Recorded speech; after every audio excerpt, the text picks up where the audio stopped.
Bu dua senin için. Amin der misin? Rabbim senin yükünü hafifletsin. Kalbini yoran, sıkan, bunaltan her şeyden seni selamete çıkarsın. Zorunu kolaylaştırsın.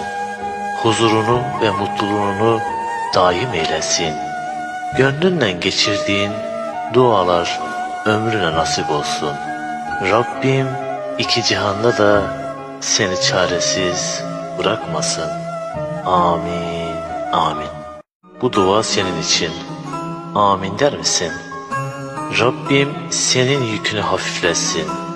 Kalbini yoran, sıkan, bunaltan her şeyden seni selamete çıkarsın. Zorunu kolaylaştırsın. Huzurunu ve mutluluğunu daim eylesin. Gönlünden geçirdiğin dualar ömrüne nasip olsun. Rabbim iki cihanda da seni çaresiz bırakmasın. Amin, amin. Bu dua senin için. Amin der misin? Rabbim senin yükünü hafifletsin. Kalbini